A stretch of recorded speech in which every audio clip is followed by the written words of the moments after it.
सूरह कसस रुकू नंबर 6।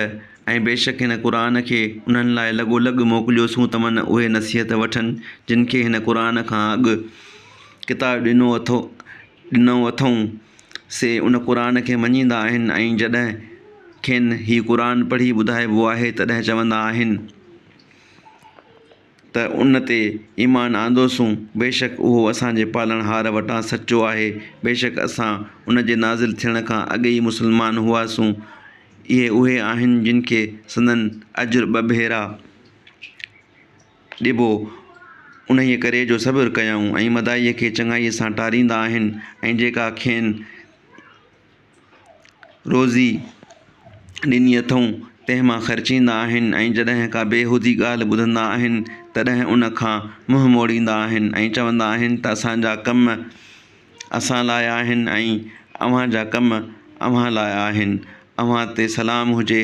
असीं जाहिलनि जी संगत खे नथा घुरूं। ऐं पैगंबर बेशक तूं जंहिंखे घुरीं तंहिंखे हिदायत करे नथो सघीं पर अल्लाह जंहिंखे घुरंदो आहे तंहिंखे हिदायत कंदो आहे ऐं उहो हिदायत वारनि खे चङी तरह ॼाणंदड़ आहे। ऐं के चवंदा आहिनि त जेकॾहिं तो साण हिदायत जी ताबेदारी कंदासूं त पंहिंजे मुल्क मां तड़िजी वेंदासूं।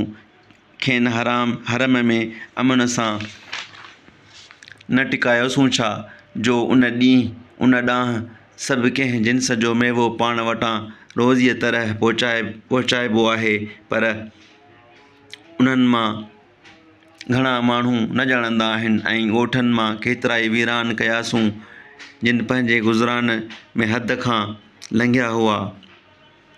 पोइ उहे संदन रहण जूं जायूं आहिनि। उन्हनि खां पोइ किन थोरनि वक़्तनि खां सवाइ उते रहियो ई कोन आहे ऐं आख़िर असीं ई वारिस हुआसूं।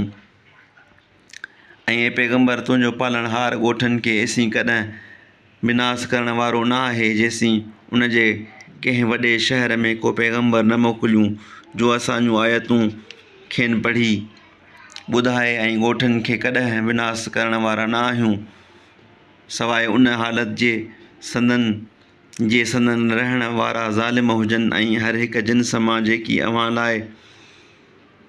अव्हां खे ॾिनो वियो आहे सो दुनिया जी हयातीअ जो सामान ऐं उन जो सींगार आहे ऐं जेकी अल्लाह वटि आहे सो भलो ऐं सदाईं रहण वारो आहे। पोइ छो न सम्झ रखंदा आहियो।